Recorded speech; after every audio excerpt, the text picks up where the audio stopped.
Chair. State Senator Nick Miller, represent parts of Lehigh and Northampton counties. I have the pleasure of serving as the policy chair for the Senate Democratic Caucus. Today we're talking about lowering electric bills. We know the challenges around affordability across the Commonwealth, and that folks have faced not just in energy, but healthcare, housing.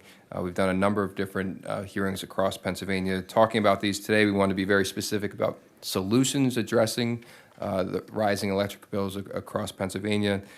We have a responsibility as elected officials to deliver for our constituents, and there's some real challenges when it comes to affordability. So we got some folks joining online, and I want to thank Senator Kaine, Senator Malone, and Senator Kim for joining me this morning.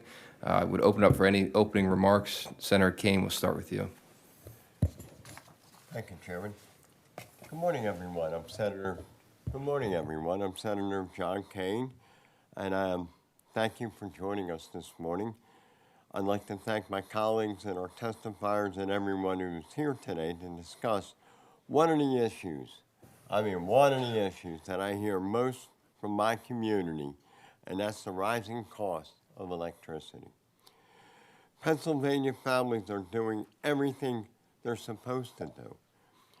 They're working hard, paying their bills, and trying to provide for their families. Yet every month, more and more people are opening their electric bills and wondering how they're going to afford them.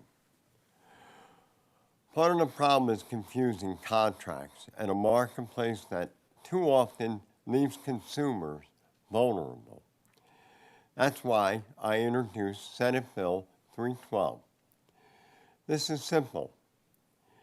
If a fixed-rate electric contract ends and the consumer doesn't pick a new plan, they should go back into the utility default service, not be automatically put into an expensive variable rate plan they never agreed to.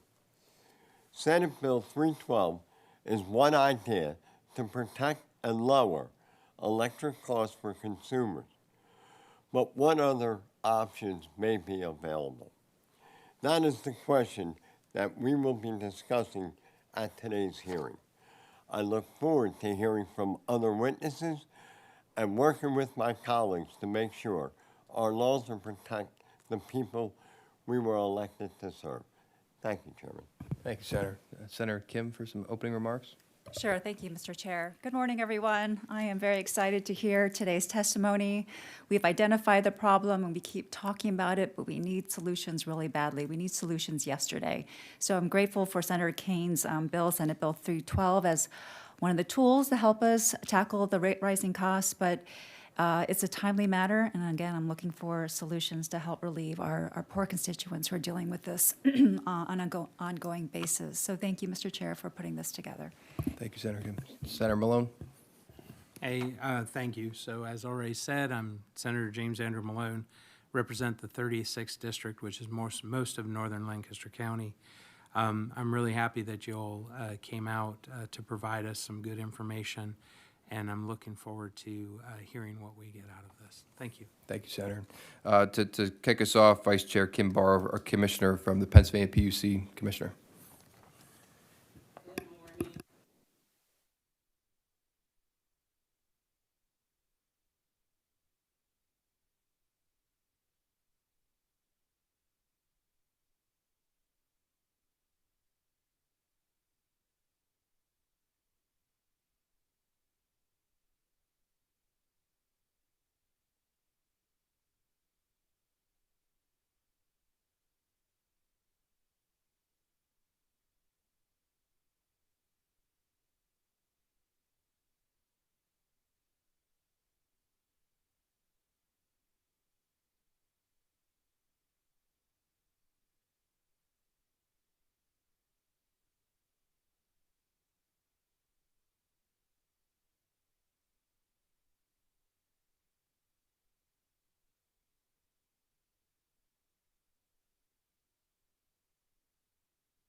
Can you just double check your mic's on the green light? There we go. Oh, there you go. Okay, all right. Should I start over? I'm good. All right, so in the last 3 PJM capacity auctions, we've seen, the first one came in at a 900% increase in cost. And then when you average it out, year over year, for the last 3 auctions, it's been a 22% year-over-year increase in capacity cost. And those prices will trickle into your constituents' bills. Those capacity auctions are being driven by the forecasts that we're seeing for new large loads coming into the region. And it's about supply and demand, just that there's not enough supply to meet the demand that's forecasted. So the market reacts and it raises the prices available to try to incent generation to come online. So while those capacity prices rose for a reason, and the reason is that there's 32 gigawatts of demand expected in the PJM region by 2030. That is a phenomenal amount of demand to try to absorb in 5 short years. So while the PUC does not regulate electricity supply prices, we are the economic regulator for distribution. The distribution portion of the electric bill that covers the cost to deliver that power supply to a residence or to a business. And data from our electric distribution companies indicates that the average residential electric bill monthly rose from $106 in 2020 to $166 in 2025. That's a 57% increase. So we at the PUC, we do recognize that we're on the verge of a supply-demand shift, and that these increasing prices are here to stay for a little while, and we are doing what we can to control the portion of the bill that we control. So I'm going to try not to read all of this, but looking at the electric distribution's current price to compare as of June 1st, 2026, the range of those with the different EDCs, we've got from as low as 11.7 cents at PECO to 14.14 cents in Duquesne. And the percentage change from December 2025 was at its lowest, 0.05%, at its highest, 19.8%. In order to find price to compares averaging in the 10-cent range per kilowatt hour, you would have to go back about 4 years to June of 2022. And the low then was 7.6 cents. So you are correct, your constituents are correct. The prices have gone up. Now, let me touch on Senate Bill 312, which would require customers to be returned to the electric distribution default service at the end of a fixed rate contract. So shopping is a viable option to reduce customers' bills if a customer is attentive to details, if a customer is willing to track offers diligently. And the commission does have a website that lays out what offers are out there. And customers can choose longer-term contracts if they want stability in their bills. But it is important for them to know what they're signing up for and pay very careful attention to renewal dates.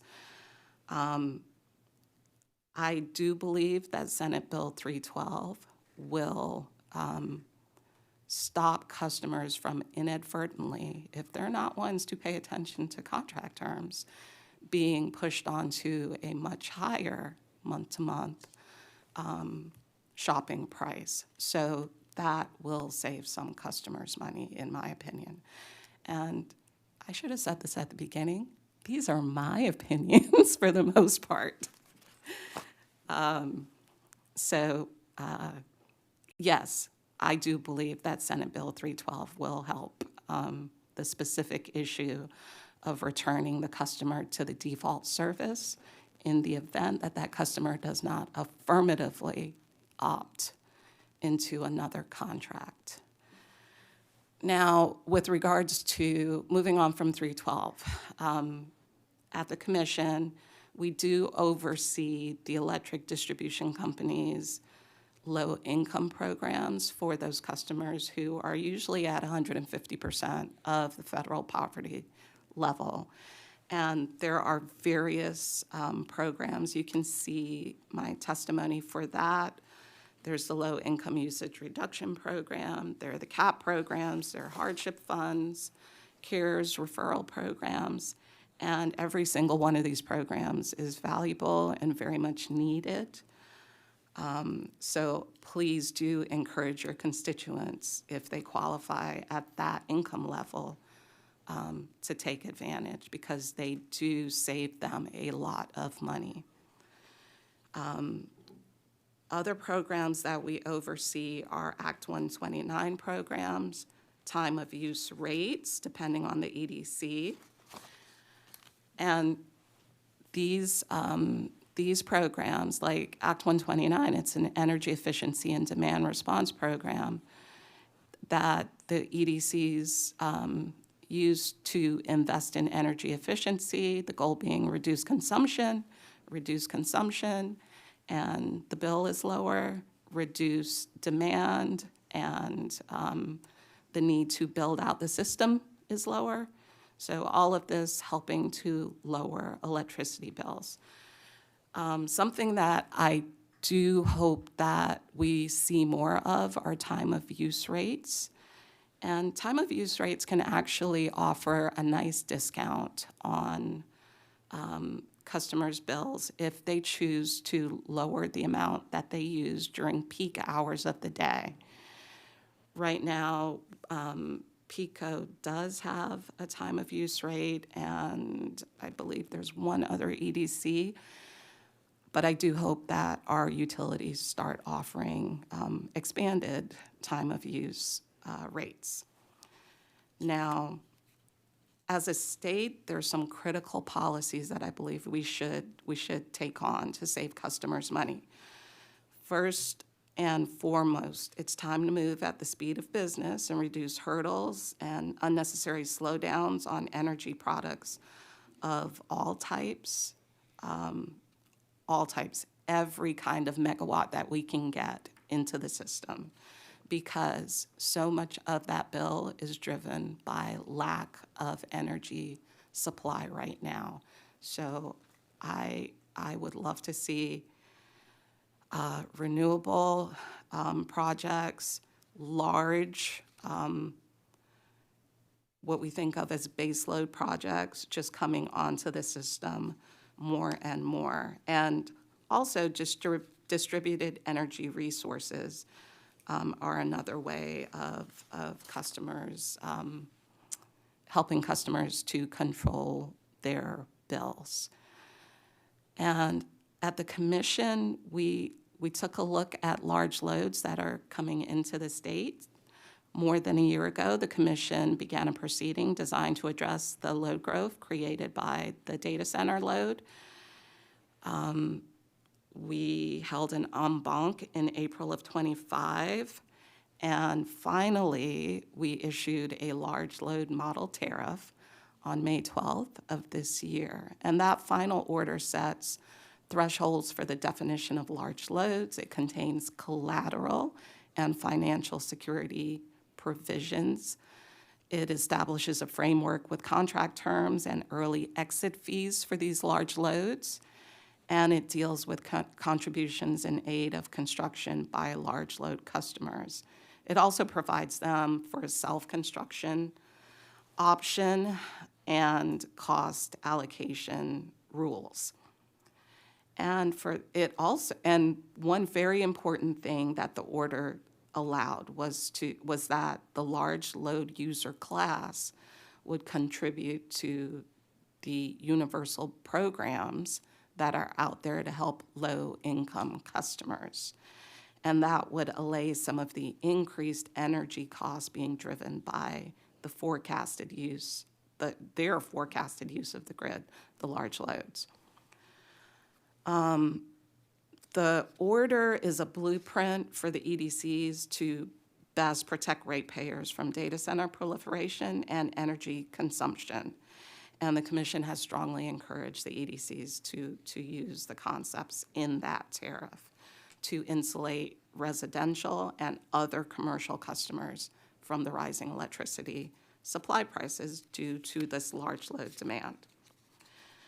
The PUC has recognized the challenges we face today, and we are encouraged to see the committee staying engaged on these critical issues. We have to use every tool available to meet the energy needs of the future, and I am here and willing to answer any questions that you have. Thank you. I want to acknowledge our leader, Jake Costa, for joining us. I want to start off with a couple questions. Are you able to require the EDCs to follow those large load customer tariffs that you just talked about, those guidelines? It is a model tariff, it's not a regulation, and so no, we cannot. We can encourage strongly. And usually when we have a model tariff out or a policy statement, the utilities do follow along to the best of their ability, but no, it is not a rule. But so the General Assembly would have to act to require that. Or we could start the regulatory process, which takes about 2 years. But we needed to get something done quickly. That's why we went with the voluntary approach. Understood. And I guess just for, in layman's terms, what does that mean for residential customers that have felt that 19% increase? What is that? And I know that in our rates right now, we're not necessarily seeing the demand of data centers just yet. But when do you anticipate that? And what will it mean for residential ratepayers? So we actually are seeing it it's showing up in the prices already. I believe with PPL, they said about $15 during the last price to compare change was attributable to those capacity auctions that I talked about, that, where the first one went up 900%, et cetera. So it is reflecting in the bills already. Your larger question about what can we do to allay some of this? One, the PUC can strongly encourage the electric distribution companies to, when they come in, change their tariffs to make sure that they're insulating their residential customers as well as their other large existing commercial customers from any infrastructure costs that are being caused by interconnecting these large loads. So to oversimplify it, so if PPL is charging an average residential consumer in my district $15 per their bill, would these guidelines, if the General Assembly made them requirements, would that reduce any increases or would it potentially reduce that $15? Only partially. So the $15 that I'm talking about, that has nothing to do with the distribution portion of the bill. It's on the supply side. It's on the market side. Right. So that's a wholesale market. How the General Assembly would protect customers from prices in the wholesale market, that's a much more difficult discussion and one that we don't have the time to get into, but I'm willing to talk to you about that offline. if the General Assembly opted to, for example, take the large load tariff that we issued and put that into statute, that would help on the distribution portion of the bill. And the distribution portion of the bill, remember I said from 2020 to 2025, the average bill went from about $100 to $150. That's the portion, like, we're more so talking about just a portion of that. Right. Yeah. So if we could just real quick, and then I'll open up to questions from my colleagues, but on the supply side, because a lot of that stuff's reactive, like, okay, we should improve efficiency, I agree, protect the lie heap, and I know that's been a challenge at the federal level of those federal funds, but on the supply side, I know that there was an RRI, it's a reliability resource initiative that was done not too long ago, but my understanding is that on the supply side, we need to bring on more generation, and the only way to expedite that is another RRI. Is that accurate? So so at PJM, they're currently starting to interconnect new generation at a much quicker pace. So on this demand-supply imbalance that we currently have is slowly righting itself, not fast enough. The RRI that you're talking about was another initiative to get generation online much quicker. And we're going in the right direction in the PJM region on that. But it is all about, we need more generation online, and everything that your committee, the General Assembly, can do to streamline that would be helpful. Understood. Yeah. Okay, thank you. Any questions? Senator Kim? Thank you, Commissioner, for being here. One thing that I admire is that you are out in the community, specifically in my district, educating folks like me on how things work, and you just have a really good way of breaking things down. You were back to Senator Kane's bill, Senate Bill 312. You were speaking very passionately about that because I feel like you've heard from folks how difficult, maybe tedious is for very busy people to shop and compare prices. Have you heard of people at a loss because they didn't know that they switched over and how this bill would be super helpful for our constituents? Yes, I hear that story a lot. In that someone signed up affirmatively. They signed up to shop, and they got a good rate, and it's not even that they did not receive the notices in the mail that their contract was coming to an end. It's just that they're busy, kids, life, work, all those things, and ended up on a month-to-month contract. So they might have been getting 7 cents, and next thing you know, they're paying 17 cents per kilowatt hour. And once that bill hits, it has to be paid. So yes, I hear this story many, many times. So I often tell people, if you're going to shop, you can save money. But if you're going to shop, please understand you have to work. It's a job. Any other questions from my colleagues? Senator Costa? Senator Malone? You had mentioned, and you have it in your remarks here, about reducing hurdles and unnecessary slowdowns while maintaining regulatory oversight and safety and health.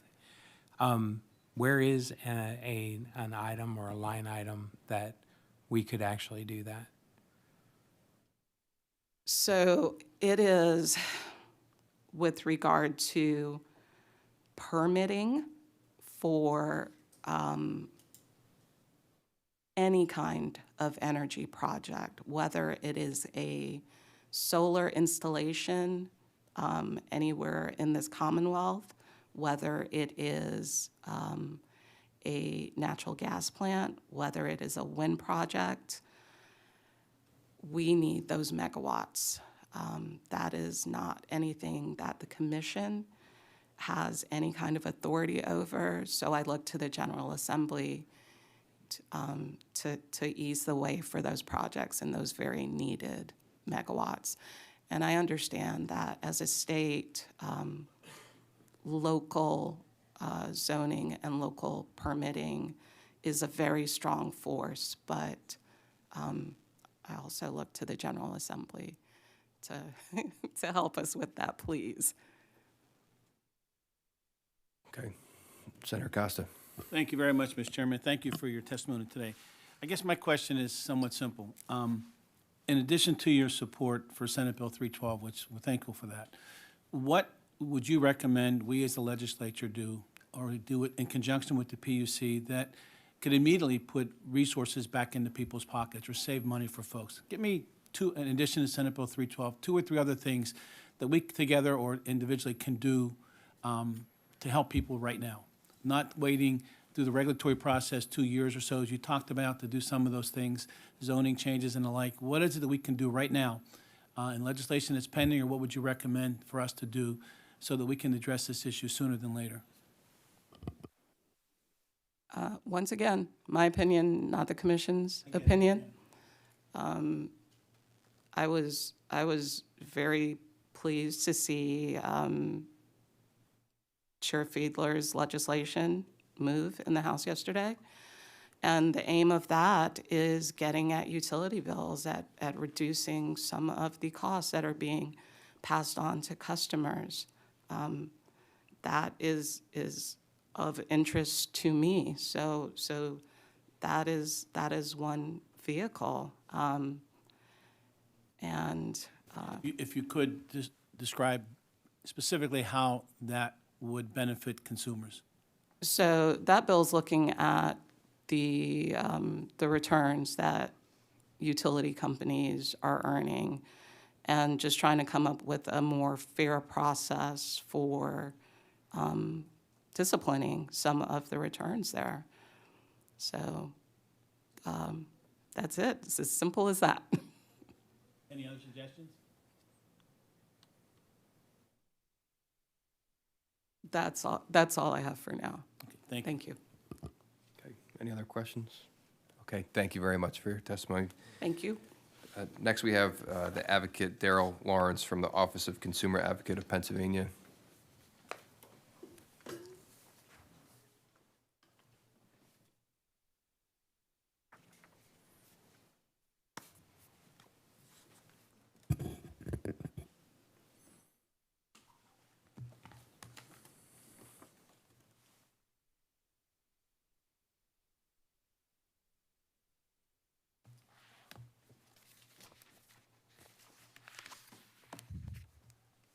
Morning. Good morning, Chair Miller, Senator Malone, Senator Kane, Senator Costa. My name is Daryl Lawrence. I have the honor of serving as Pennsylvania's consumer advocate. Thank you for the opportunity to testify about electric affordability in Pennsylvania. So addressing this issue is vital to the safety, health, and economic well-being of Pennsylvania utility customers. There are 3 main takeaways here that I would like this committee to consider.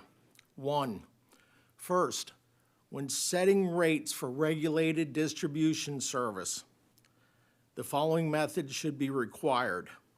A, the use of a fair capital structure where the equity portion does not exceed 50%. B, the use of the average life group depreciation procedure, which is used in a vast majority of state jurisdictions. Using these fair rate-making methods is important to the interests of both consumers and shareholders. These methods would not discourage shareholders from investing in Pennsylvania and would provide relief to consumers by lowering electricity bills. Second, to protect consumers from paying excessive prices when shopping. And I can shortcut this and just say I'm a huge supporter of SB 312.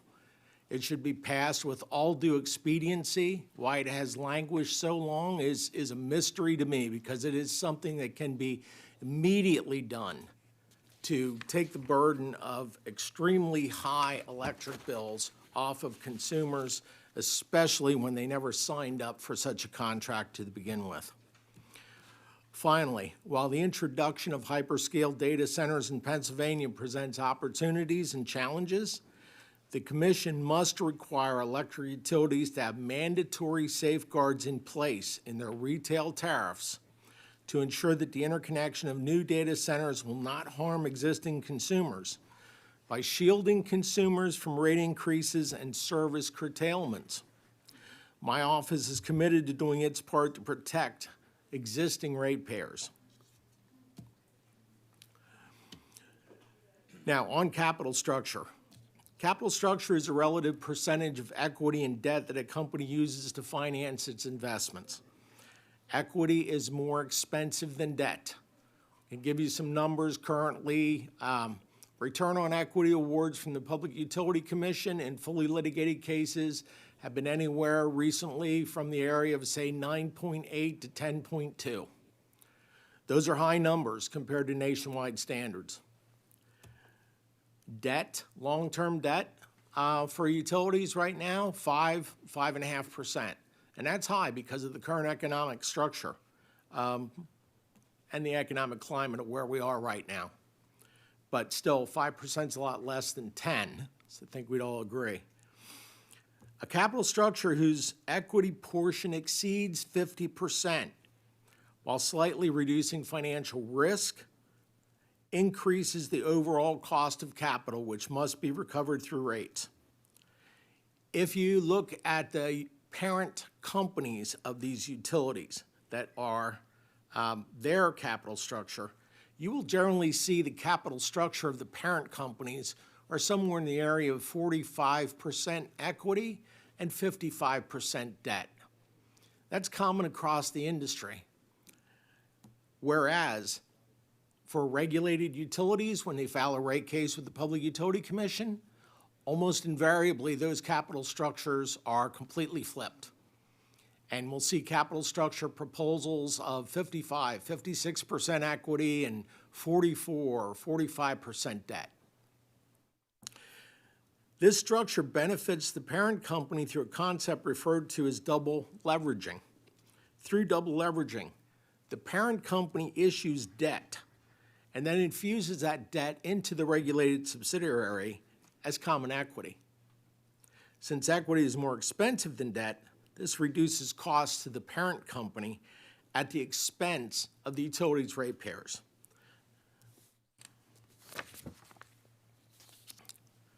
So I would say for rate-making purposes, utilities should not be permitted to use a capital structure with an equity portion exceeding 50%. Notwithstanding the actual capital structure of the utility, its parent, or its affiliates. The use of an evenly split 50% equity and 50% debt capital structure for rate-making purposes only is fair for both shareholders and ratepayers. This is something that has been done at the Federal Energy Regulatory Commission in rate cases for a long time. In many cases, it's not universal, but it is used in many cases. I can give you one recent example from an electric rate case where the use of a 50-50 capital structure in that case would have resulted in a $30 million reduction on an annual basis to rates that ratepayers would have to pay. That's one case. There's many other examples. So I recommend that Pennsylvania law requires the use of a hypothetical capital structure with an equity portion not exceeding 50% when rates are set by the Commission. On the depreciation method, utility depreciation currently for many Pennsylvania utilities, they use a methodology called equal life groups. The prevailing methodology that is used in almost all other states across the nation are either referred to as average life groups or average service lives. As a simple example, If $1 million of utility plan is depreciated under the ALG procedure over 10 years, ratepayers are charged essentially $100,000 per year. This is pretty much a straight line depreciation methodology. Under the Equal Lives Group, depreciation property is divided into subgroups that each have a common life. The ELG procedure, most importantly, is an accelerated form of depreciation. Current ratepayers are paying an accelerated depreciation amount for current assets. As one example, in a recent case, the OCA's recommendation to use the ALG procedure instead of ELG would have resulted in an annual $63 million in savings to ratepayers. The larger the investments that are being made, the larger the discrepancy will be between the two procedures. Given the significant investments in electric infrastructure that either are in process or coming soon, the impact of the utility's choice of depreciation procedures has an even more significant impact on customer rates. I would strongly urge Pennsylvania to join the supermajority of states that require the LG procedure. Back to SB 312, shopping customers in general. Much has been said about this. I want to give you my own experiences. As many of you know, the OCA routinely participates in senior fairs across the Commonwealth.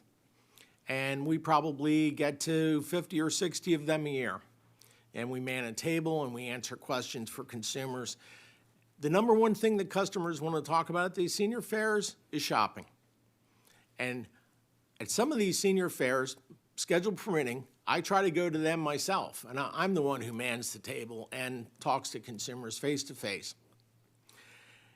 And I can tell you, in wanting to talk about shopping, what they want to tell me about is the horror story that happened to them. And the next thing they say is, I've done that once and I'm never going to do it again. Now, I'm not telling you, this honorable committee this morning, I'm not telling you anything that I haven't directly said to the electric generation supplier community. And I've talked to their groups many times. In my view, I think they're their own worst enemy in this situation. If you look at the fact that when we went to a restructured market and customers were able to shop for their generation supply, we had residential customer shopping numbers in the mid-30s, 35 to 38% out of the gate. Within a period of about a year, those numbers started to drop. They continued to drop, and they've settled around the 20% mark, and they haven't moved since. Now, what should that tell you? As a former person who dealt with retail and had a very long career in a different industry before I came to public utility law, I can tell you that everyone knows in retail, a customer that's burned once is likely to never go back, right? And not only are they never going back, they're going to tell a number of other people about this horrible experience they've had. People that are satisfied with a product or service are going to tell one or two people. People who are upset are going to tell up to 10 people about how bad it was. A situation that I think this was set in the western part of the state, and it's just stuck with me, just to illustrate how bad this is, variable rates. What happens when people fall off of a contract. I talked to an elderly couple, and they were very clear about the fact they were retired, they were subsisting mainly on Social Security, and they decided to shop. And with so many other people, unfortunately, what happened is they missed the contract notices and they rolled on to variable rates without realizing it. Of course, they didn't realize it until they saw their next bill. Now, they had brought their bills with them, so I saw this in person. They were low-use customers, relatively frugal. Their average electric bill was somewhere around $80 to $90. When they started shopping, they got a very low rate, somewhere around 7.5 cents for 3 months. So the bill went down a little bit, went down from the 80 to 90. It was probably in the high 70s then, right? Because their consumption really hadn't changed. Then they got their first bill after they had rolled on the variable rates, didn't realize that they had rolled on the variable rates until they saw the electric bill. And I need to emphasize the fact that this was in a shoulder month, as we say in the industry. This was in October. This was a billing period for October when you wouldn't expect a lot of electric load, a lot of heat load, relatively moderate temperatures. They were paying 7.5 cents on that fixed contract when they went on to variable rates. The next bill, the generation portion was 46.7 cents per kilowatt hour. Now, there is no way that any supplier can verify that those are actually market numbers. Because again, a shoulder month, there's no way the generation prices that is just, well, you know what it is. Again, strongly supportive of SB 312, and I think that should be expeditiously passed through the legislature. Why it has languished for so long. Something simple that can be done, protect consumers, and at the end of the day, actually, it's probably a good thing for the EGS community too, because they'll have to actually get out there and earn customers, and I think that will actually result in improved shopping in Pennsylvania, as opposed to reducing it. Back to the data center situation, there were some good questions asked on this, and I just want to address this head on. Data centers for Pennsylvania definitely present an opportunity, but they also present challenges, as we're already seeing. The key to siting data centers in Pennsylvania is a little bit of a multi-part, but one of the keys is this. We cannot allow our electric utilities or other outside providers to spend more money building transmission infrastructure to connect data centers than the data centers' volumetric use, large volumetric use of the transmission system is not going to overcome those costs. In other words, if we're going to spend $100 million to build a new transmission line specifically to connect a data center, in our view, in my view, in the OCA's view, the lion's share of those costs need to be assigned to the data center. Doesn't mean 100% assignment, but the largest amount of those costs need to be assigned to the data center. Once the data center is online and operational, they are a volumetric user of the transmission system. And providing that we do not shoulder ratepayers with an excessive amount of these costs, because that will flow directly into their transmission rates, which is part of the price to compare in Pennsylvania. Providing we can, say, keep a small amount of the $100 million, it's going to be socialized to other customers. The data center's large volume use should make up for that small percent in double, triple, or even more. Ratepayers should end up better off than they were before the data center was there. And it's possible to do this. And in my discussions, my talks with a lot of folks, the large data center developers, the people that are serious, they agree with this. They understand that they have to pay their fair cost. What we have to avoid is unduly socializing these costs onto the backs of other ratepayers. If the data centers pay their fair share and there are reasonable financial commitments in place to make sure that they're going to stay the course, or at least they're going to put up the credit to make sure that they stay the course, this can be a benefit to Pennsylvania ratepayers because it has the propensity to actually decrease the price to compare because transmission rates will go down. So, thank you for the opportunity to speak here today. I look forward to your questions. Thank you very much. And just one quick question. the PUC's model large load customer tariff, do you think it goes far enough to prevent that, socializing corporate greed and those investments, that $100 million you were talking about? I think the large load model tariff is a very good representation. And one of the key things that the commission did put in their model tariff was a part of the OCA's comments that it's, essentially a but-for test, right? If the electric utility would not have built this new infrastructure but for the existence of a data center, well, who should pay for it? Obviously, it's a pretty simple question, right? The problem, and I want to say, well, I shouldn't say problem, challenge, let's say, as Vice Chair Barrow clearly pointed out, this is not a regulation, does not have the force of law. It's a policy statement, essentially. It is a model that the commission would like the electric companies to follow, but they're under no legal obligation to do so. So the OCA is taking on that issue in other venues before the Public Utility Commission, before PJM, before the Federal Energy Regulatory Commission.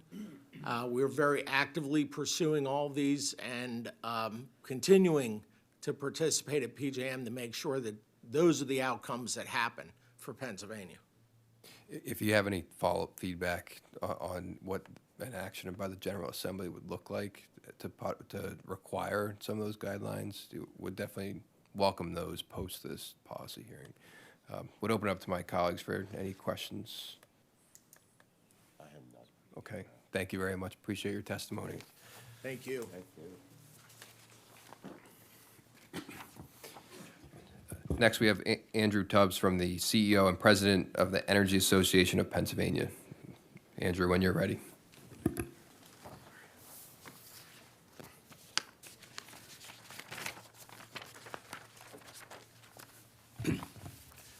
Good morning, Chair Miller, Senators Kane, Malone, Leader Costa. It's a pleasure to be here. My name is Andy Tubbs. I'm the president of the Energy Association of Pennsylvania. As many of you know, EAP represents Pennsylvania's electric and natural gas distribution utilities, both large and small across the Commonwealth. These utilities provide service to nearly 9 million customers on the distribution side of the business in all 67 counties, invest billions of dollars annually in Pennsylvania, and directly support more than 15,000 jobs on our system. EAP and our members share the community's commitment to reducing the burden of energy costs on Pennsylvania customers. Rising bills are real, and the frustration behind them is legitimate. But lasting relief requires that we direct legislative attention at the actual drivers of rising costs, and my testimony will identify meaningful, achievable legislative actions that can make a real difference for customers. I think the one thing I want to start off with, I think we need to understand the primary focus has always been on the electric bill. If we look at the electric bill, 50% or more of Pennsylvania residential customers' bill is associated with generation.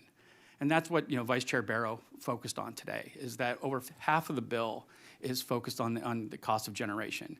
And some of that is related to the capacity costs that we've seen have risen, and Vice Chair Barrow covered that in her testimony, and I won't revisit that. But it's been substantial, and those costs are passed on to customers through their electric utility bill from your regulated distribution utilities in Pennsylvania. And those costs are passed on without markup, without profit. It is just a collection mechanism of those costs to be recuperated from customers and recovered from customers and then passed back on to the independent power producers. I think we need to look at policy to get new generation built. And how we do that is not simple. And I think we've been talking about it. I've been with the association a year and a half now. Last year, we were focused on resource adequacy. This year, it's the same conversation, but under the important umbrella of customer affordability. And I think that's the right way to look at it, is that we do need to get more generation built. And I think that the cost that we've seen in the PJM capacity market, which has been capped, has resulted in some 811 projects identifying that they want to interconnect. But I just say that we have to be a little bit cautious, that there's a long path between requesting or expressing interest to interconnect and actually being built. But right now, Pennsylvania customers are paying millions, if not billions of dollars, and will continue to do so until there's more generation added. And the caps are only going to last for a period of time, and those prices will go up. And the EAP and our members support competitive markets, but I think the one thing that we view ourselves differently in the sense that your Pennsylvania distribution utilities are fully regulated. Everything that we do is subject to review and approval by the Pennsylvania Public Utility Commission, and is subject to open, comprehensive proceedings that include funding for the consumer advocate, the small business advocate, the Commission's Bureau of Investigation and Enforcement, which represents the public interest, and then other, like the Public Utility Law Projects and others participate in our cases. Everything that we charge is approved by the Commission after being subject to scrutiny by all of those parties. And that's an important process, and we support it. I think what we're not seeing is, in my view, utilities are accountable to you, to your constituents. What we're not seeing is the dollars that we're paying into the capacity market. We need to make sure that those dollars are actually being reinvested in Pennsylvania. And we need to ensure that those are resulting in new generation to a lower cost for our customers. And I think that's a tough nut to crack, because right now, no legislator has the authority to direct independent power producer to build. They have no authority to make sure that things are cited in Pennsylvania or in PJM. How we crack that nut is difficult, but I think we need to look at some transparency to make sure that we're seeing where our customer dollars are going and how they're being reinvested in Pennsylvania.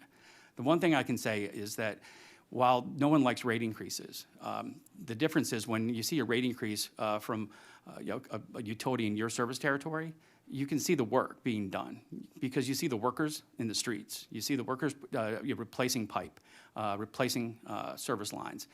You can see what's happening with the reinvestment of those dollars. We need to make sure that we can see that reinvestment on the generation side.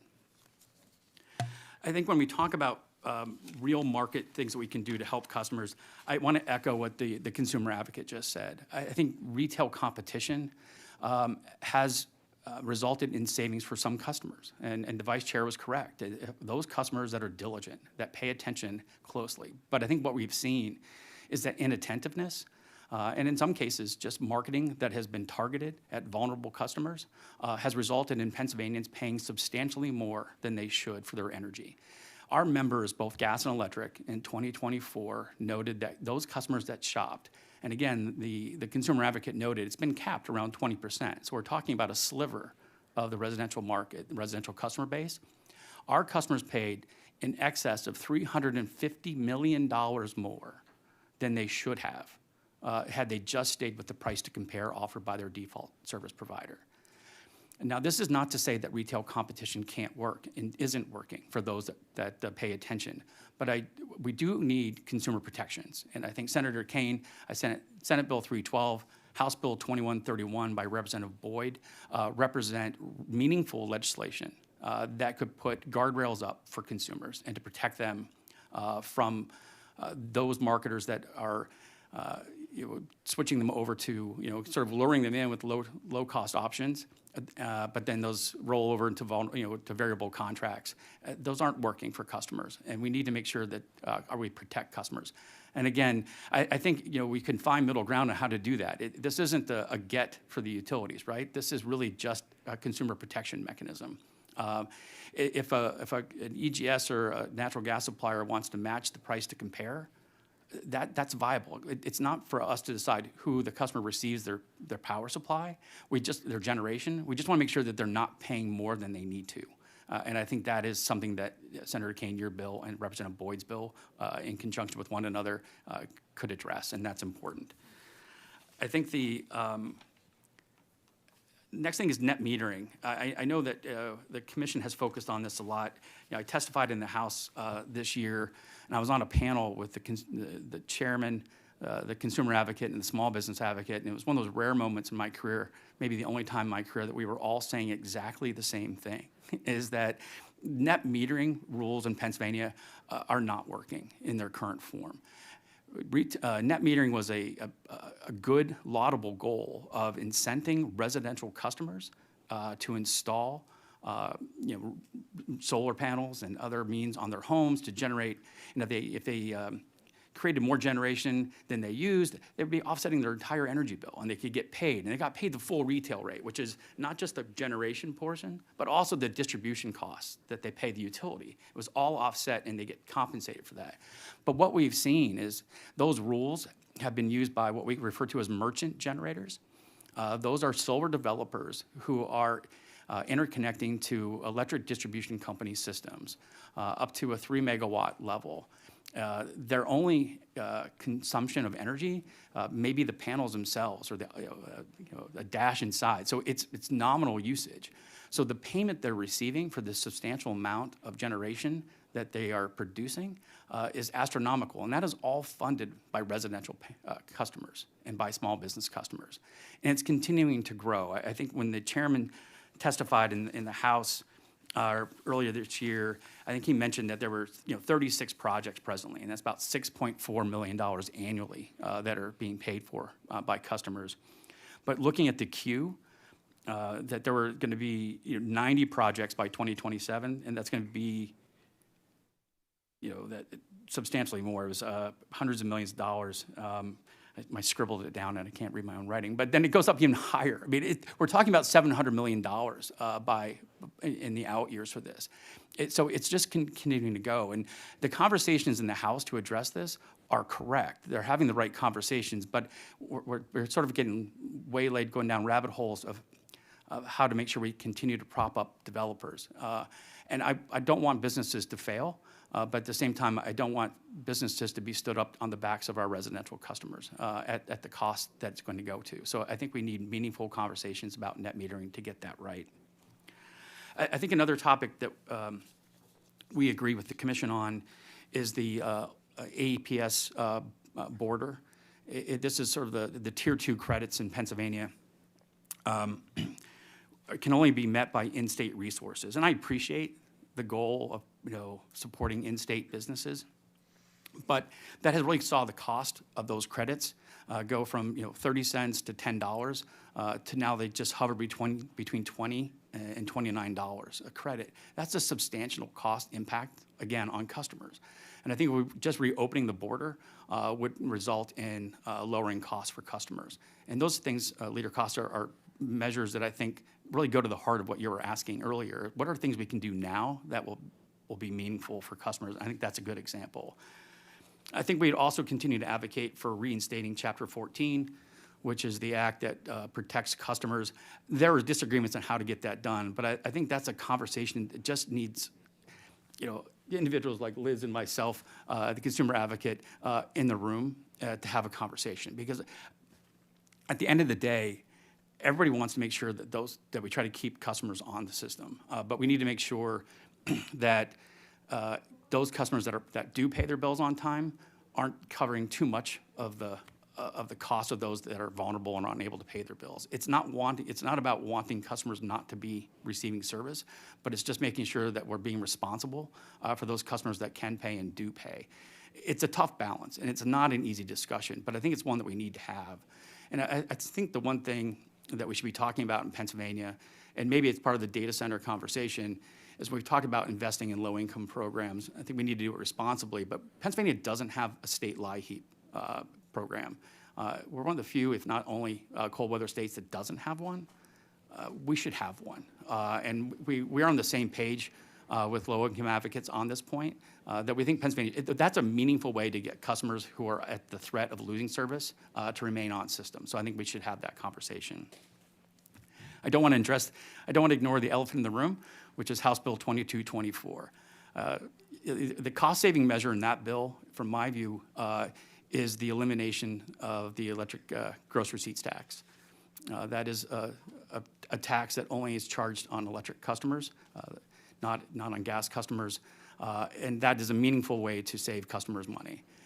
Unfortunately, I think the rest of the bill is not going to save customers money. I do not believe that it is a means to address a problem that's going to be fixed through that bill. I think that it artificially places a cap on returns on equity using a untested, unproven, unpeer-reviewed process of capping at a 10-year Treasury yield plus 2%. At the present time, that would result in a return on equity at the present market around 6.5%. That is substantially lower than any other state in the country. And what we have seen, in Arizona, they just authorized through their normal process an 8.7% ROE. That's still more than 2 points higher than the formula I just outlined. All three major credit rating agencies immediately downgraded the utility. Borrowing costs rose, and customers paid for that. Pennsylvania's own utilities have already seen sort of analyst questions and warnings about our operations.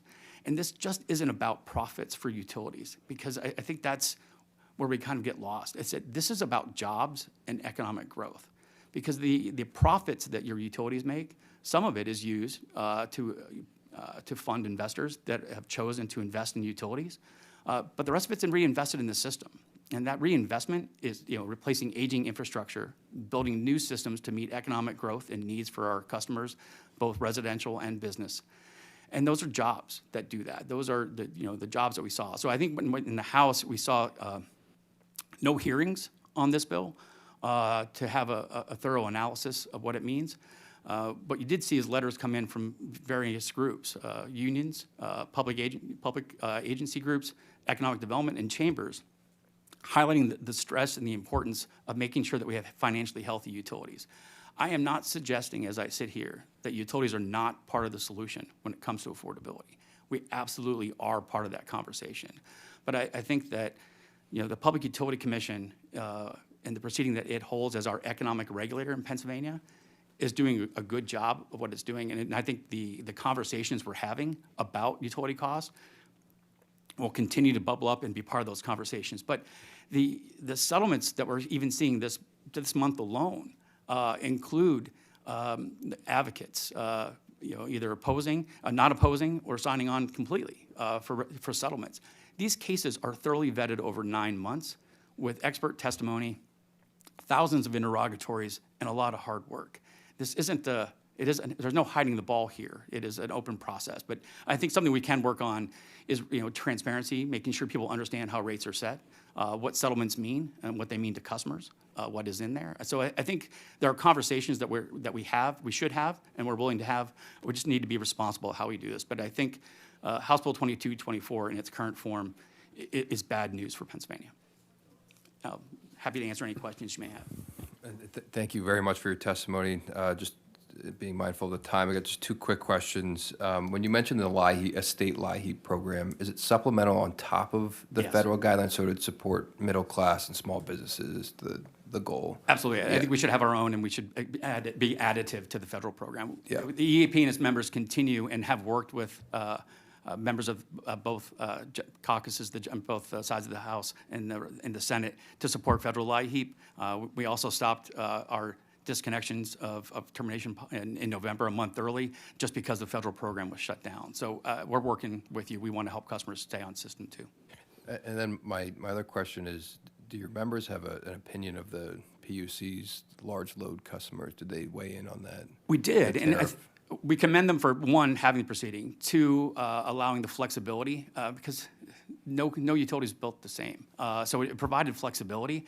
I think it'd be interesting to see how it goes through. I mean, you have some companies have already gone through rate cases, and they have large load tariffs already approved. I think there's the difficulty in large load topics is something that the consumer advocate mentioned, is the cost.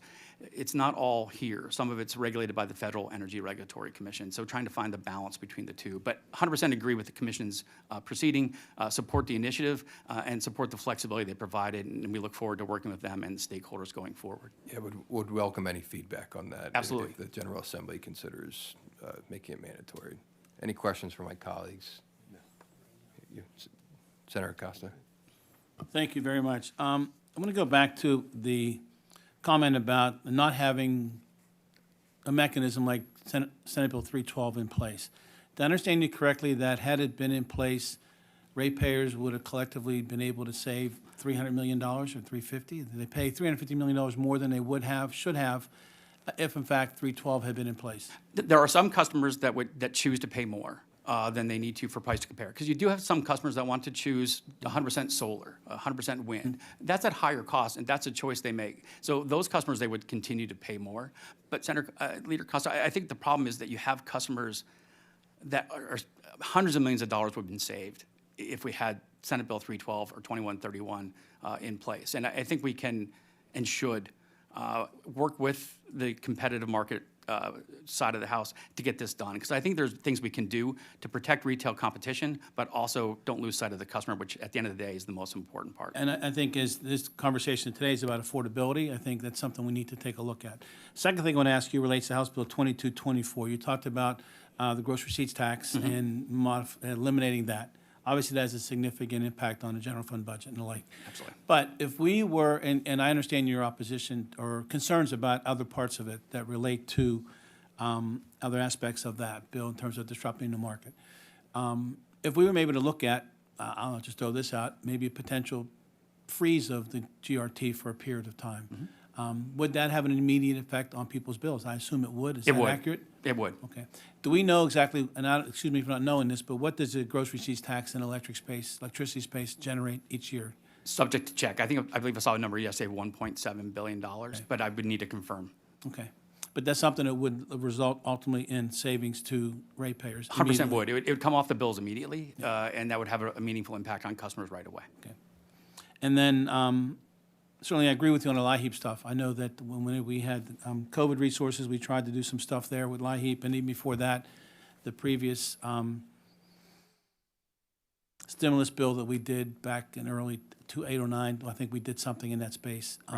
One area I want to talk about, so the LIHEAP program, but the area along the lines of working with weatherization programs. What is it your recommendation might be along those lines? Where should we make investments? Should it be in the emergency side? Should it be in, putting windows in and doors in or whatever? Where do you think we may be able to go in that space? And what type of support can we get from organization like yours to advance something along those lines? Yeah, I'm looking forward to hearing Liz answer that question too, because to me, I think there's going to be a lot of similarity in how we're going to address this. I think weatherization. I think things that we can do to the home that some of our hardship funds, things that are actually tangible in the house that drive savings. I think the one thing we have to continue to work on is sometimes our housing stock makes it difficult for investment. In some of these programs, because some of the housing stock doesn't meet the qualifications, or some of them are owned by landlords. And then if you make the investment, it sounds like a good property to flip. And so then the customer loses the benefit of a weatherized home that they can afford because it's a more profitable home for resale. So I think we just need to be thoughtful. But I think right now, utilities in Pennsylvania invest about $600 million in universal service programs to help low-income customers. Those are valuable programs that we try to work with advocates to hone and make sure they hit the mark. But I think things that continue to weatherize homes, looking at their heaters and replacing things. I think when they have a hot water tank that's been red tagged and being able to help them to get a more efficient hot water tank is meaningful. So last quick question. If in fact we do a state LIHEAP program, is it more important to expand eligibility by changing income limits, or is it better for us to put larger amounts on the awards that we would grant? What would be a higher priority for you? In terms of reach more people and or maybe do a little bit of both? So this is my opinion, not those of my members, because I've not asked them that question. I think there's an opportunity to expand the program to include that, because I think right now, that $600 million is recovered from residential customers, and it's only covered from residential customers at the present time. The commission has, opened up their door for conversations about data centers and maybe even large industrial customers contributing to these programs. But right now, it's only residential customers. But I think expanding it, because we have a lot of customers that are just beyond the grasp, and we need to consider them. And because 1 month they're in and 1 month they could be out, just because of the way the paycheck flows, and that's a tough way to live. Thank you very much. Thank you. Thank you, Senator Casa. Any other questions from my colleagues? Seeing and hearing none. Thank you, Andy, for your testimony. We're going to move on to Elizabeth Marks, the Director for the PA Utility Law Project. You guys all right over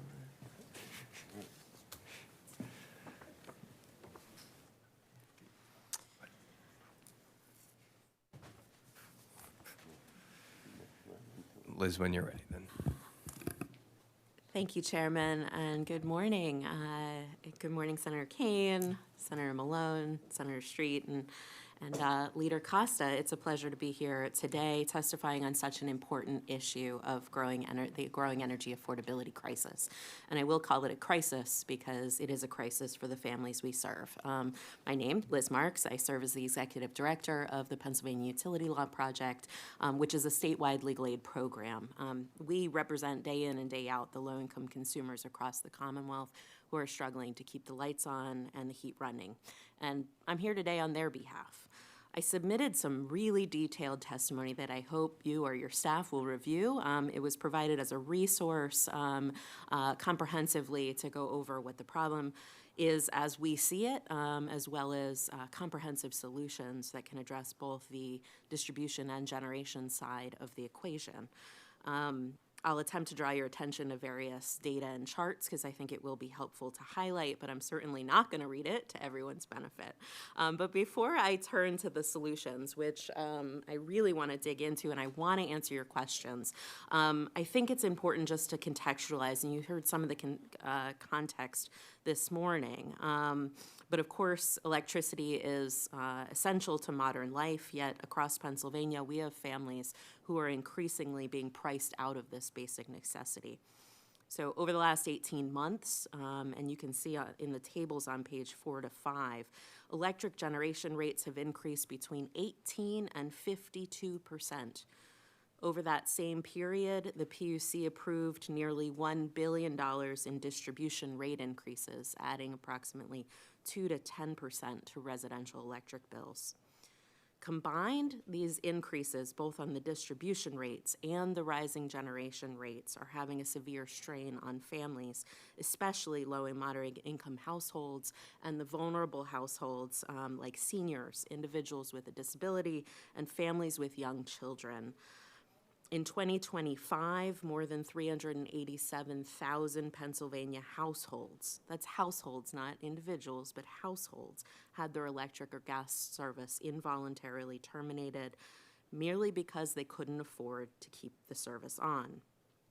That's the highest number ever recorded. The electric termination data is detailed on pages 6 and 7 of my testimony.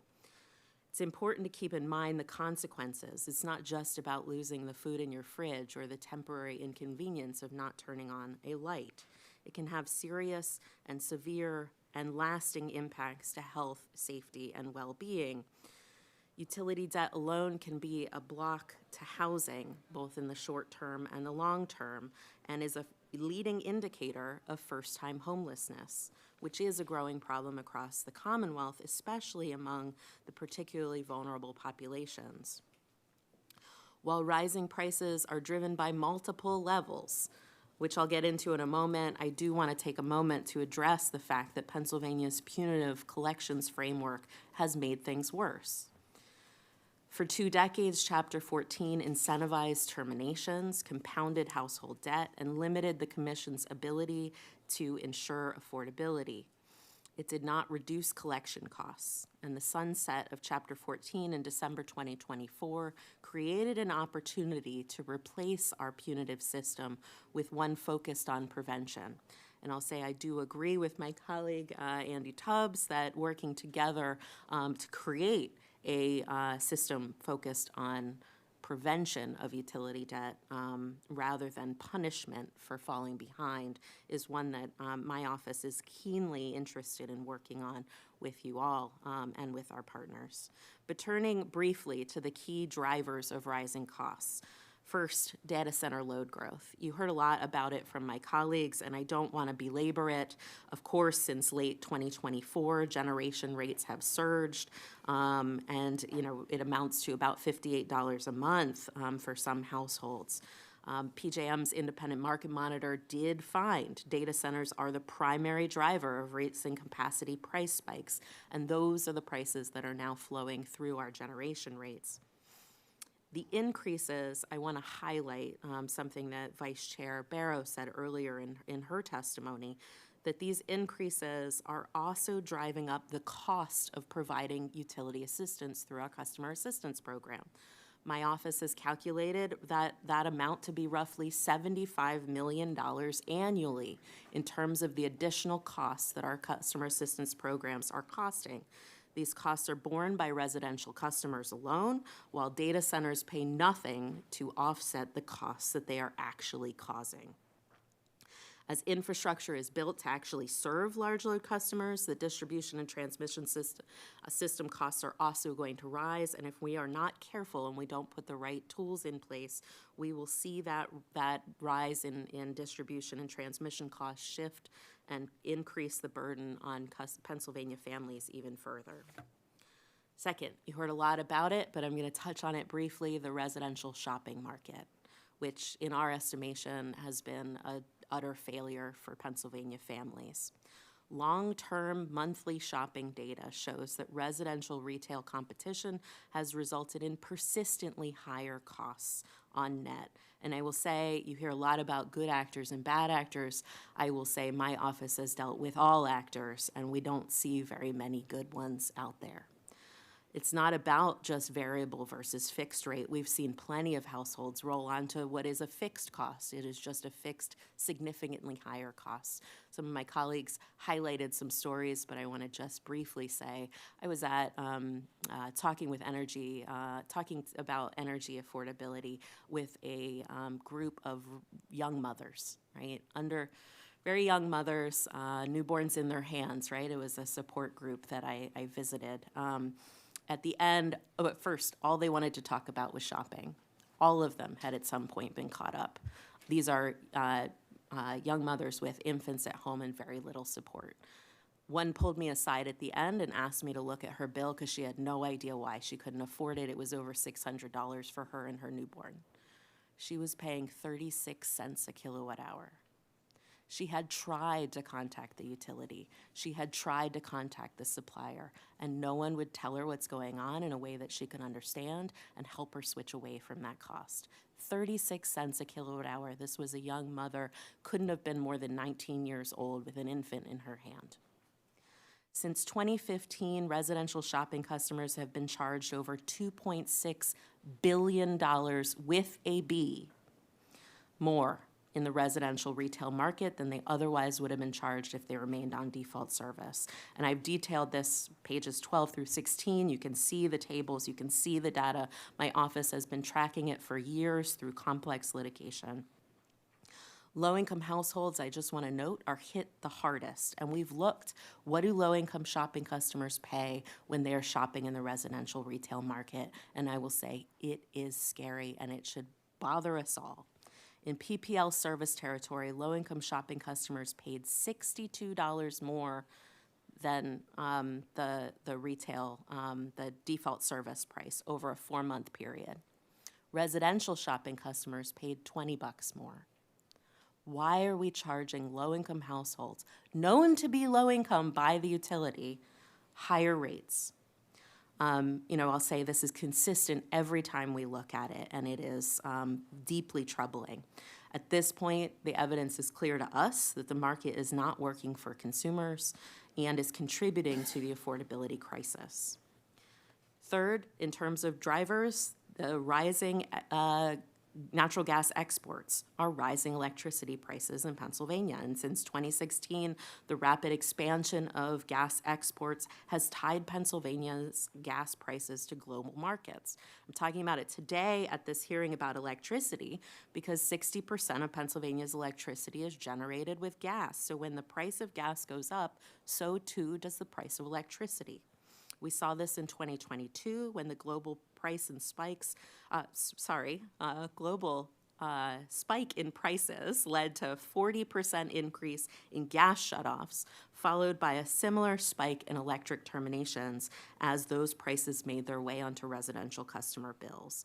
So looking ahead, federal projections show gas prices rising by roughly 33% by 2027. I'll note this projection was before the war in Iran began, and that will in turn push up electricity prices here in Pennsylvania.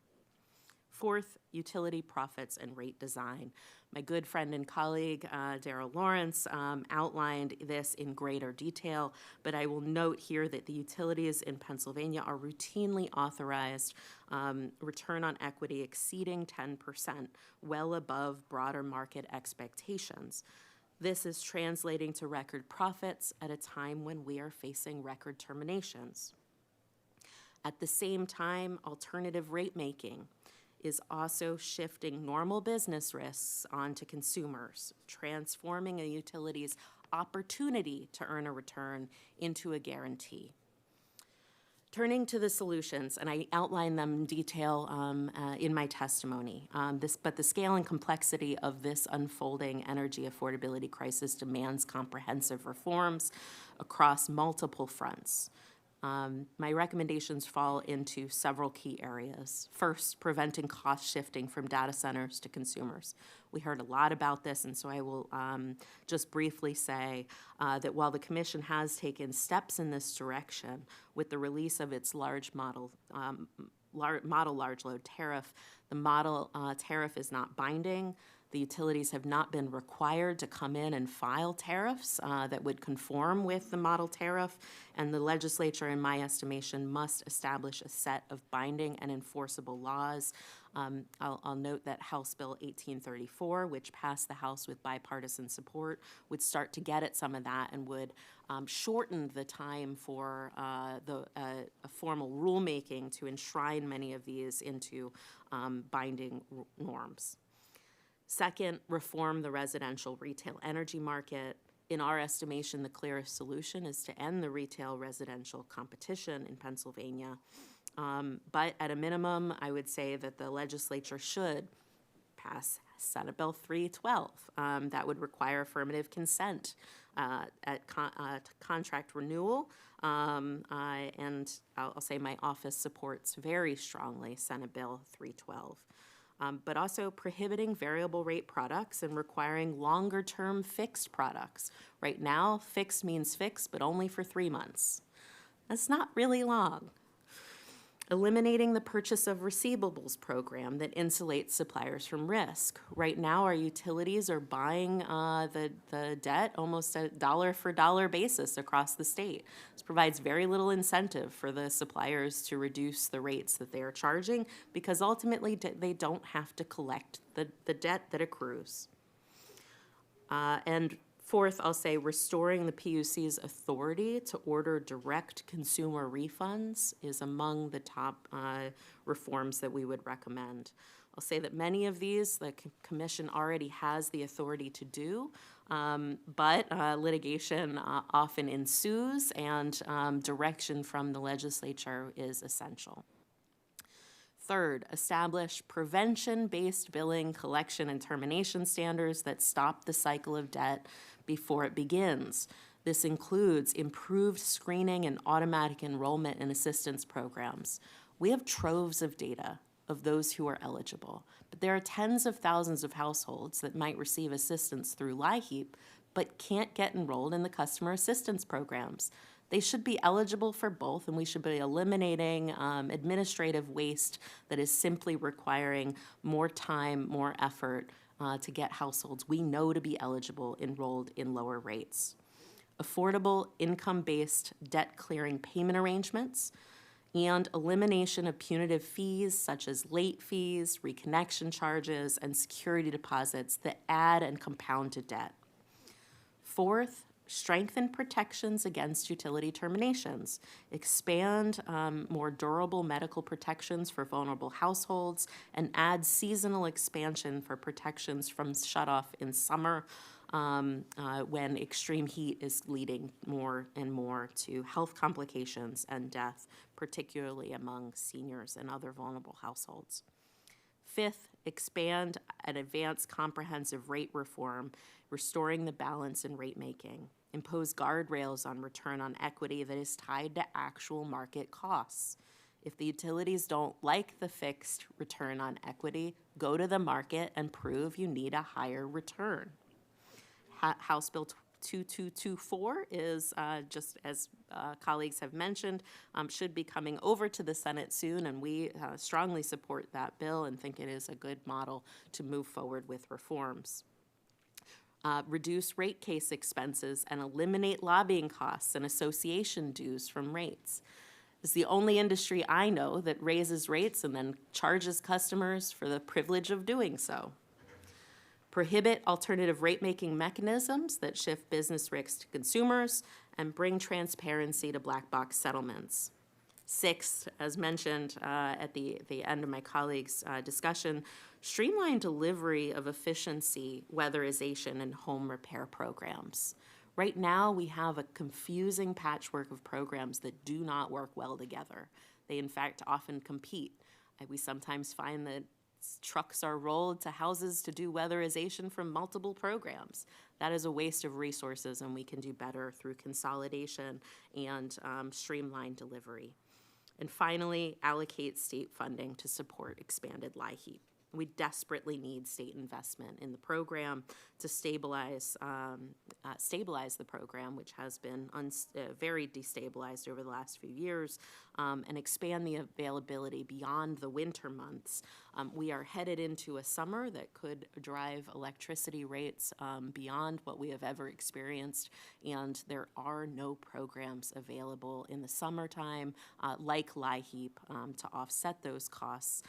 Particularly if you are not a regulated utility that has one of the customer assistance programs available. But, ultimately the data is clear. You heard, reiteration of many of my colleagues. We do know how to fix this problem, but we do need political will to act, and we need support from all of you.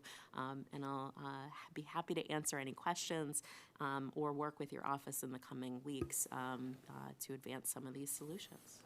Thank you for your testimony. I want to recognize Senator Street for joining us and open up for any questions from my colleagues. Senator Street. Sure. First question.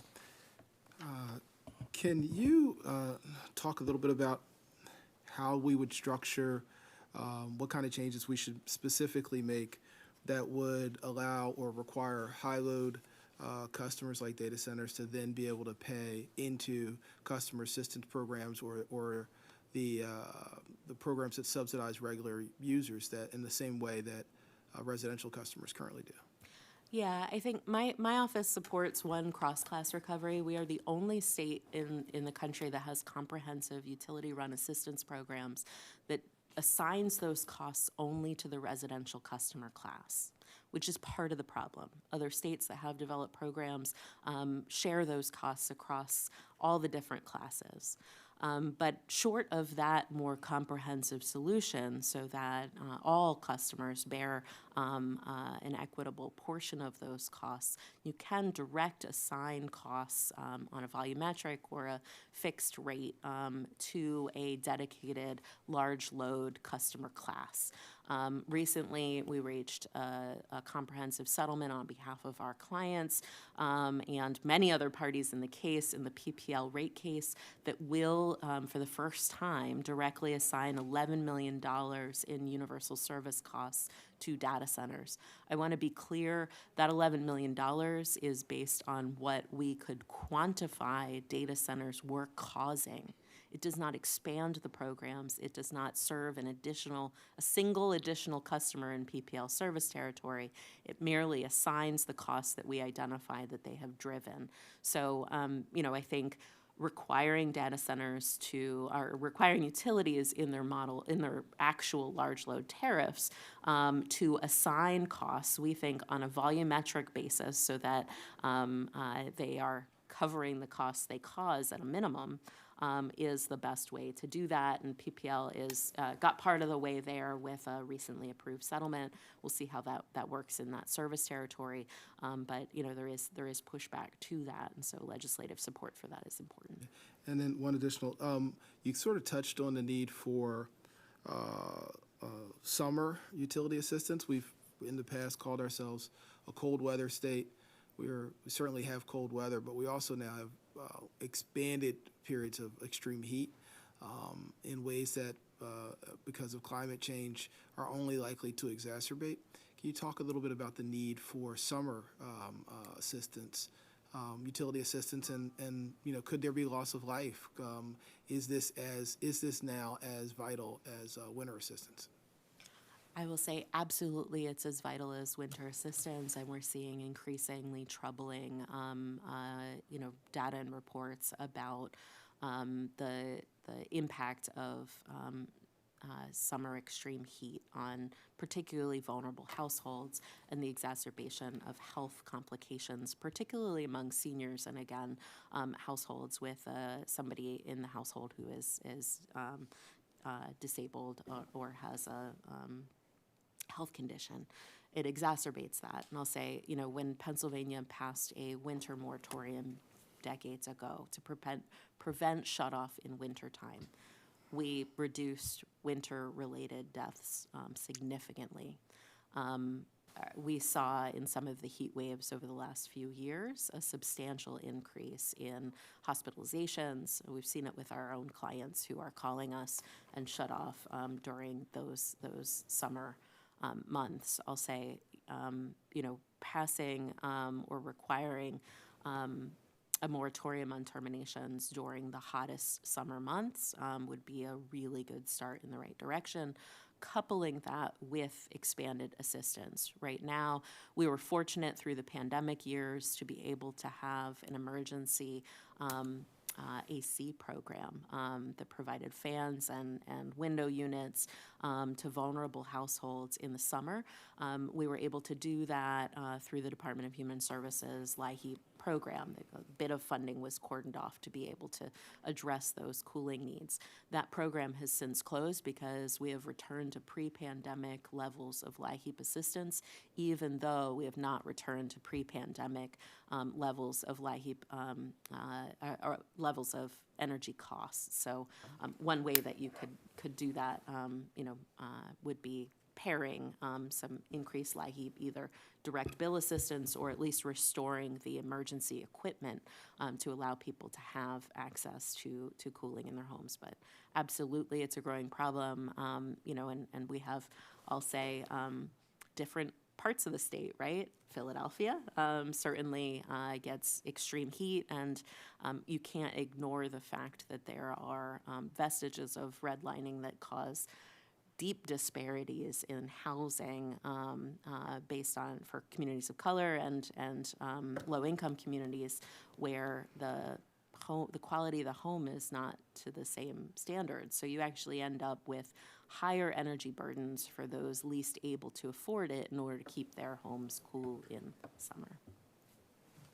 Thank you, Luke. I think these are really important issues that we have to sort of address the changing realities of society, both in terms of, and I think both issues in terms of addressing making sure that high-load customers are able to provide assistance and or at least contribute to how we provide assistance, and also making sure that there's summer assistance. And I think the two things are interrelated. To the extent that we're going to provide more assistance, someone's got to pay for it. And I think if these folks are causing a demand on the system, it probably makes sense that they share in the cost associated with that.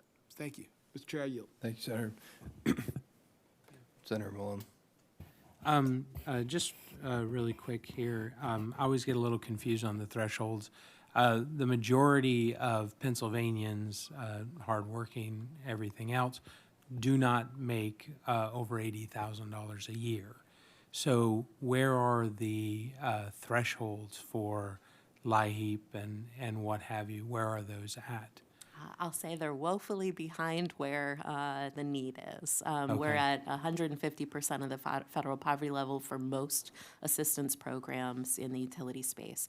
LIHEAP, the Customer Assistance Program, the Hardship Fund grants, which are available at some of the utilities, all of the major gas, electric, and some of the water utilities as well.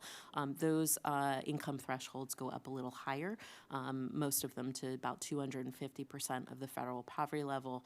but certainly fall well below the area median income of any county in the state and well Okay. below the self-sufficiency standards. So there are some emerging programs. I'll note People's Gas has what's called an ECAP that does provide some debt forgiveness to households in the threshold of 151 to 200% of the federal poverty guidelines. I think that that is a great model to expand assistance to those households, providing debt relief and a slightly higher fixed cap on their monthly bill than Okay. the lower income households. But Okay, thank you. Thank you, Senator, and thank you for your testimony today. For our last testifier, Alex Charlton from the Research State Chair and Government Relationships for Constellations. And I would respectfully ask you to summarize your remarks, given that we're over time. Thank you. Thank you, Chairman Miller, Senators Kane, Malone, Street. Yes, Senator, I am not going to read verbatim my comments for you, but I am Alex Charlton. I am Senior Manager of State Government Affairs for Constellation, testifying today, however, as the Pennsylvania State Chair for RESA, the Retail Electric Supply Association. RESA is a nonprofit organization and trade association that represents the interests of its members who are active participants in the competitive retail markets for electricity throughout multiple states, but including Pennsylvania. And we have a broad group of retail supply who are dedicated to promoting efficient, sustainable, and customer-oriented competitive retail energy markets. Many of our members are active participants within the PUCs and in the Commonwealth.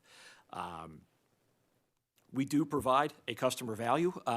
For many customers, price is obviously the primary motivator to shop. However, we also recognize that many of our customers shop for reasons beyond cost. But when we do look at cost, we have a monthly market savings report on our website that shows from the latest numbers are available, so April 2026, Pennsylvania consumers, had they all shopped during that time, could have saved more than $133.8 million had they been shopping instead of just using the price to compare. At the same time, like I noted, price is only one of the factors that is generally considered when customers are choosing to shop for their electric or their natural gas supply.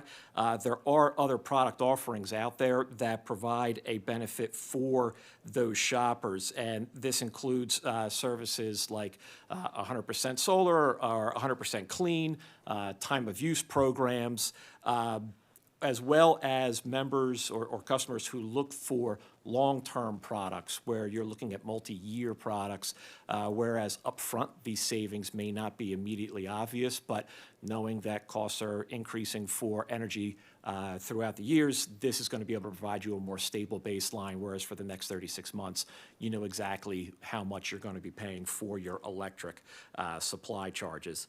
And one of the more popular ones, when it's not comparing the directly prices, is that clean or renewable product. We have a significant amount of customers from all of our companies that do opt to pick that package. And it is more expensive, solar, wind, the renewables generally are, and they're actively seeking that out because it's an important product for them personally.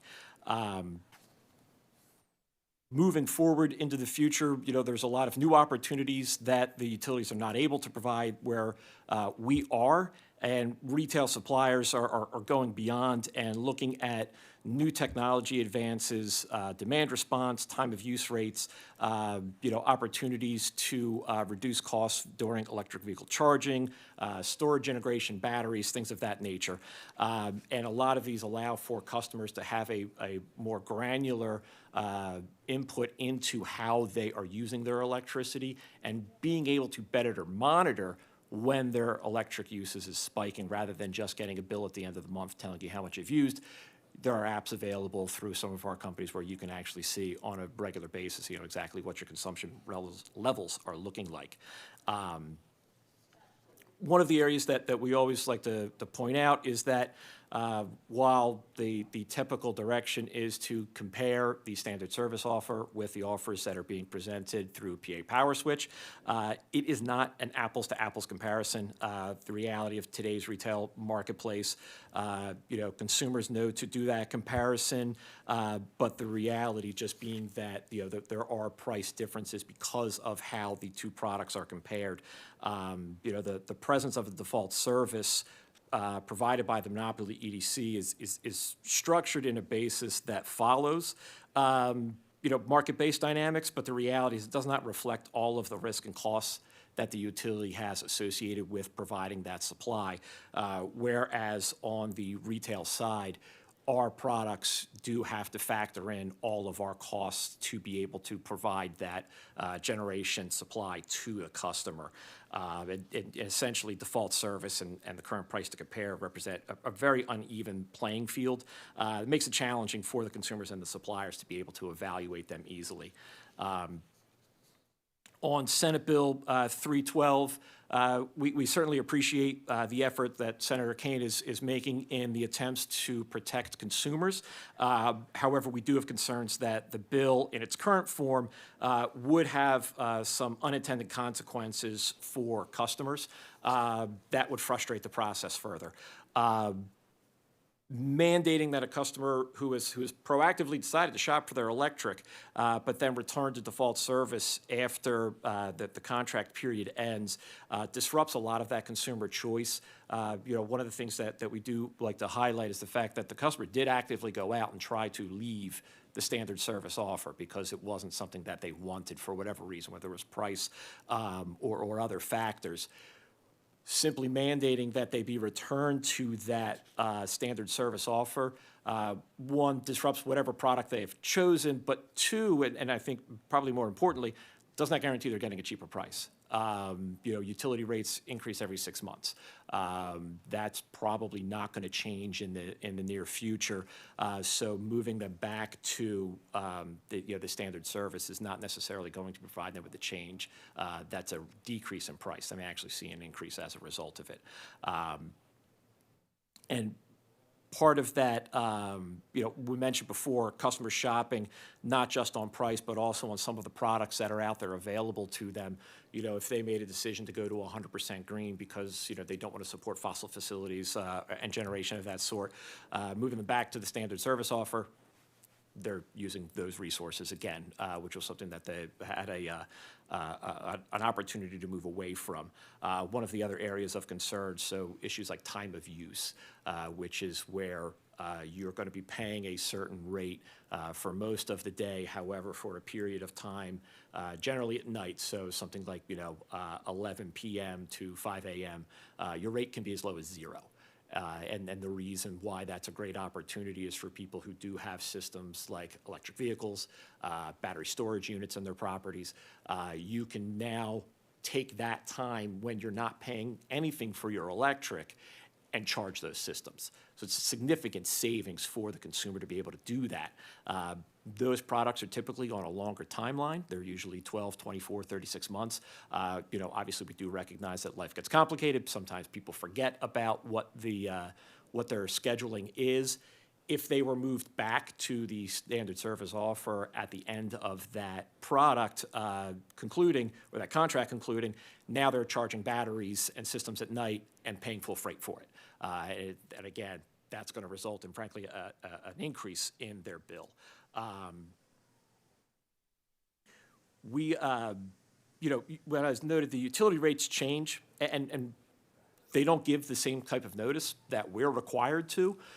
When we provide a customer with service, we have to provide them with notices that their contract is coming to a close in advance of that. Whereas with your default service, when the rate goes up, the rate goes up. And you're going to find out when your bill increases.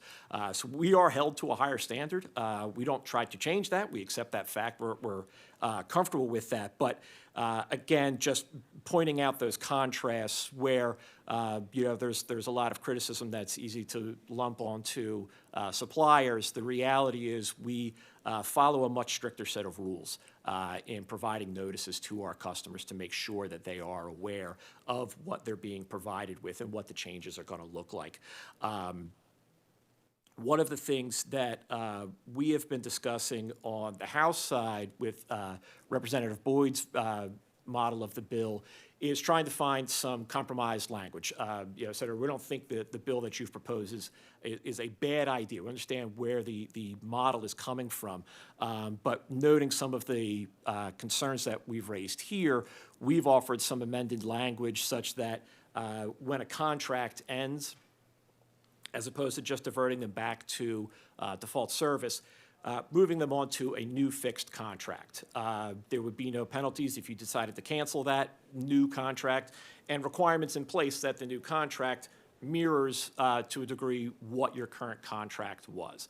So again, using that time of use model, if that was the contract that you had and it was for 24 months, and we're going to use numbers here that are made up, if you're 10%, or I'm sorry, 10 cents kilowatt hour during the day, 0 at night, your new contract, whatever our new product offer is, that's the same thing, that 24-month time of use. That 10 cents a kilowatt hour may have gone to 11 cents or 10.5 or gone down to 9.5. You'll get that. It won't stay with the contract that you had, it goes to the new one, but there's no massive changes in it in its general concept. We think that that's a better approach for the customer because it allows them to stay on to the product that they actively chose to go on to, but acknowledging the fact that, people do forget, that they have a contract that has come to a close. I mean, I can speak personally for myself. I have shops for electric, and I have notices on my phone, on my work calendar, as well as the notices that come in the mail because I know I'm going to forget. And there are some more creative products that are out there. I will speak for Constellation since that's my company and I can speak for them. We have a product out there currently in the PECO market where if you sign up with us, it's essentially would be considered a variable rate. However, the way it works is we will compare our lowest rate with the lowest rate or with the price to compare. And whichever one is cheaper, that's the one you get that month. So you can be theoretically flipped every month between Constellation and the standard service offer, depending on which one's cheaper. Those types of products really aren't available without competition. And it's one of those reasons why competition truly does provide a benefit to consumers. You do need to pay attention to your contract. You do need to be aware of what you are doing as you sign into these agreements. And on our website, we provide all of that information. We want an educated customer because they know what they're getting into. We have the resources are both available in English and Spanish on the website so that if you have Hispanic demographics that maybe aren't as fluent in English, they can read this as well and understand what the products are out there and how to be able to shop effectively. We think that there are a lot of ways that the market can be improved. Pennsylvania has one of the most robust competitive markets, and you are a model for other states. And I think that's something to be valued and appreciated. In the Senate, there's Senate Bill 977. It has a number of solutions inside of it, unbundling of some of the shared services, taking distribution rates and appropriately including them in the cost of the default service rate. The bill also provides some significant consumer protections through enhanced requirements on the retail suppliers. And similar language like this was also in a bill that was introduced last session in the House, House Bill 1578, and essentially requiring that suppliers for both retail electric and natural gas would have to pass a online trading program and an exam that's certified by the Public Utility Commission. So ensuring that those who are out there representing the suppliers, whether that is telephone, retail, operations at kiosks or traveling and door knocking, they have to have a level of expertise and understanding in not only the products that they're providing, but also the rules and regulations that the PUC has put on them. It also increases, we also have the proposal that would increase the bonding requirements for these suppliers. And again, going after those bad actors who are not trying to follow the rules, who are trying to move in quickly, sort of the fly-by-night organizations, without penalizing customers who choose to shop, and without eliminating the marketplace that does provide a significant value to the constituents that you all represent. As I noted, Pennsylvania really does have a recognition across the country as being one of the leaders in retail competition. We do think that there are ways to make it stronger and more robust. We're absolutely here to be a supportive part of those conversations. And we always look forward to working with the legislature, and I'm happy to take any of your questions that you may have. Thank you very much for your testimony. Any questions? Good. Okay, thank you. This concludes our policy hearing. I just want to thank all of our participants for today's valuable testimonies. A lot here to dig through. I mean, the goal is simple: affordable, reliable, sustainable energy for every Pennsylvanians. We must put our ratepayers first and ensure that our hardworking families can afford to keep their lights on, their homes heated, and their small businesses operating as well. For those following along online and here in person, if you have additional feedback for the committee, please visit my website. And you can also access today's full footage of today's hearing and written testimony at pacentermiller.com/policy. And I want to thank everybody again for joining us this morning. Thank you.